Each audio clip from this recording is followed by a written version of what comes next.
Good morning, beautiful people.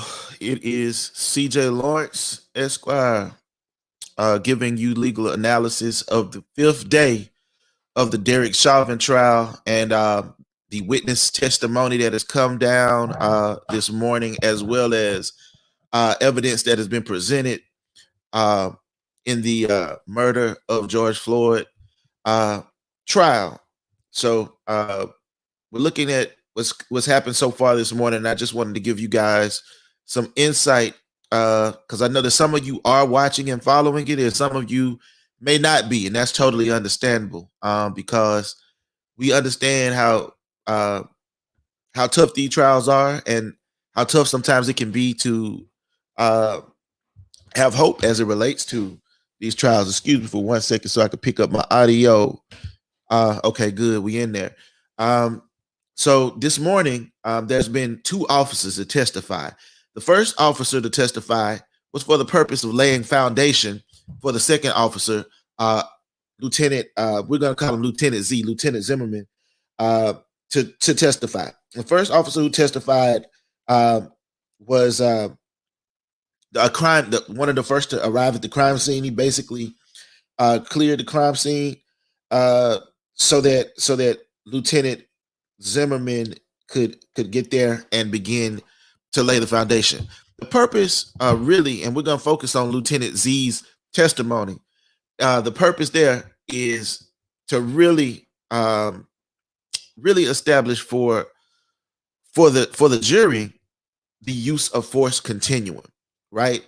This is the foundation that you're seeing the prosecution lay with regard. Yesterday, you saw the prosecution ask a sergeant who was a supervisor uh, at what point was George Floyd restrained, and that supervisor stated that when George Floyd was handcuffed, he was restrained.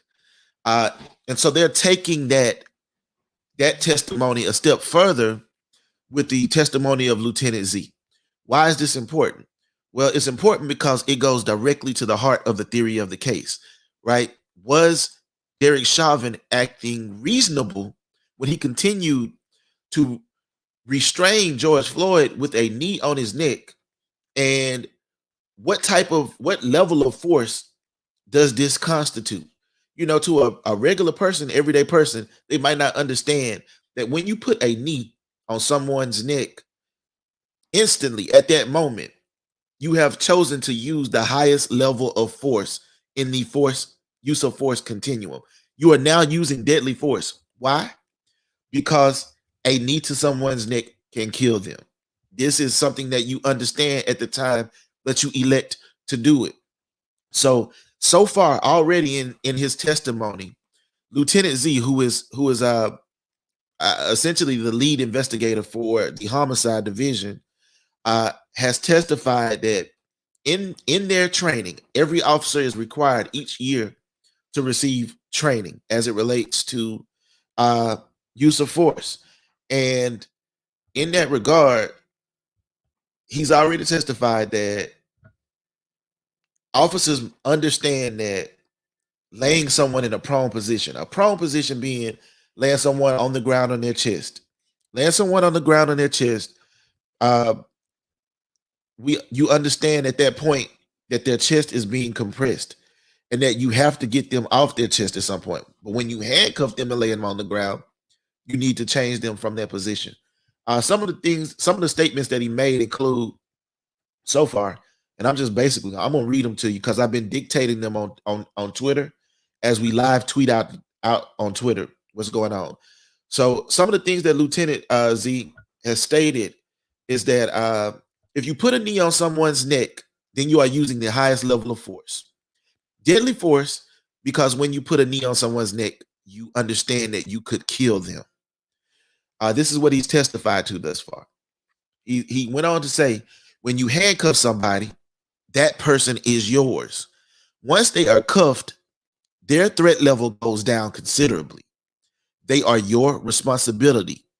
Your level of force can be reduced significantly when someone is handcuffed. It should change. Your level of force should change based on the policy we teach. So what we see here is that Lieutenant Zimmerman is establishing that the prosecution is utilizing him as a top expert or a top experienced officer with a high level of knowledge and training that can establish the use of force continuum and break down the reckless disregard Derek Chauvin exhibited in not following that use of force continuum. Why is that critical and why is that important for us to understand? Because one of the elements of the charges that Derek Chauvin faces in the murder 3 charge is unreasonableness or reckless disregard. See them as the same thing. You can see them with the same type of symmetry. Hey, Asia. Hey, Rosalind. Please feel free to share this, y'all. Please feel free to ask questions. I'll do my best to answer them down below. Also, in addition to that, what you would see or what you would begin to kind of understand with regard to what's going on is we see clearly that the elements are beginning to be met and that they're connecting up their case in that regard. So that's essentially what's happening here. That's essentially what's taking place in the line of questioning that we're seeing with Lieutenant Z. It's pretty powerful testimony. It's pretty damning as it relates to the defense. The defense's theory of the case is that they're trying to speak to causation of death, right? They're trying to state that something else caused the death of George Floyd other than Derek Chauvin's knee on his neck for over 9 minutes. And you have now multiple police officers that have testified that it was unreasonable to behave this way, and multiple lay people who have testified that it was unreasonable to behave this way. You have the video evidence of it. You have the present sense impression of things like Donald Williams's phone call to police and things of that nature. So these are the things that you want to continue to look for as the trial moves forward. You want to continue to look at what is reasonable, what is unreasonable. Was Derek Chauvin recklessly disregarding his responsibility? And another thing that Lieutenant Z has been asked is, when you create the peril of an individual, right? When you have harmed the individual as a police officer, is it your policy? Is it your policy to ensure that you then render treatment and aid to that individual to ensure their well-being? Because again, once they're in your custody, they're your responsibility. Obviously, we know, having seen the video, that Derek Chauvin not only failed to render aid, but was the one that created the peril that subsequently led to George Floyd's death. Understanding that, we understand that he had a duty and a responsibility to act, and that he failed to act, and that he was trained to act, and it is the policy that he should act in a manner that is consistent with attempting to ensure George Floyd's safety at this point.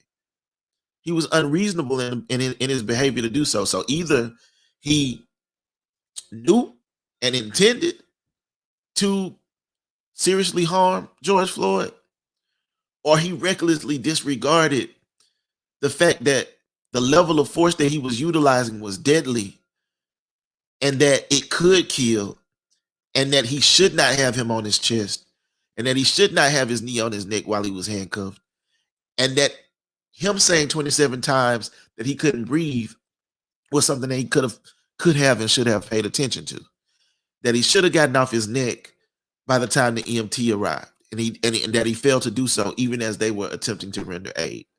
So these are things that you should continue to look for. To a lot of us, it probably feels like it should be obvious that this was murder.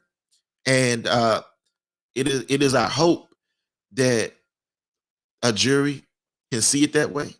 But essentially what the defense is attempting to argue, or the defense is attempting to get people to do, or convince the jury, the defense is attempting to say, are you going to believe what you see? Are you gonna believe? Essentially, what they're saying is, are you gonna believe this white police officer or your lying eyes? Or your lying eyes? Do you trust your eyes more than you trust this this police officer that killed this man? And essentially, what they're asking is, can can we establish that George Floyd died from what we saw him die from, or could it have been something else? And that's really a confusion of the issues. The defense's theory of the case is far more an attempt to confuse the issues and to detract the jury from what the elements of a crime are and whether those elements were satisfied by yesterday asking questions to Derek Chauvin's ex-girlfriend about their past alleged drug use and things of that nature. In doing so, their goal was to try to make the jury focus on drug use, when drug use really has nothing to do with this case. When you see the tape of George Floyd as he enters the store, that doesn't look like a man who's going to be dead 10 minutes later, 5 or 10 minutes later. He doesn't look like he's about to die as a result of a drug overdose. And what we call that in law, we call that a red herring. We call that a distractor. Essentially, what they're trying to do is get you to look over here. We want you to look over here while we are doing the magic trick over here, right? And that's what they're attempting to do here, is confuse the issue and run misdirection by essentially doing the blueprint that is always done in state sanctioned violence cases, where police officers have murdered Black men and women, and that is to assassinate the body of a person, subsequently assassinate the character of that person, and after doing those things, then going on to justify their death through character assassination. So that's what we're looking at, and that's what we're looking for. I don't know if the trial started back yet, but we are covering it on Twitter, live tweeting it on Twitter. That's where y'all should definitely follow us. We're at BE Black with no BE Black No Chaser. I'm about to put that down in the comments so you can see it and follow it. We need y'all support on Twitter too, because they kind of hit us kind of hard on Twitter a few weeks ago, and we are trying to grow that account back up. We had over 20,000 followers on our original account. We had some issues there, so we're working on growing it back up. And we'd love for you, if you're on Twitter, or if you know people on Twitter, to follow us there. Also, if you're on YouTube, please subscribe to our YouTube. That's youtube.com/Black with no Chaser TV. And we want you to share and follow us throughout the trial, because between Cirilo and I, we've been giving live updates throughout the duration of the trial since Monday. This is our 5th day of coverage. Yesterday was a light day because it was my birthday, so I wasn't as much focused on the trial on yesterday. But today, I'm locked back in. I'm ready to go, and we look forward to your questions. Join us on Instagram and Twitter and all platforms where we'll be covering the trial and trying to provide you with the best information and insight that we can. Unapologetic Black legal analysis. And we're going to give it to you straight. We're going to give it to you real. And we look forward to your support. We appreciate your support. Please like, share this, and tag anybody that you think might be interested in it. I'm CJ Lawrence, CEO of Black with No Chaser, and we will be back soon to talk with you more. Probably at recess, which is usually around noon or 12:30.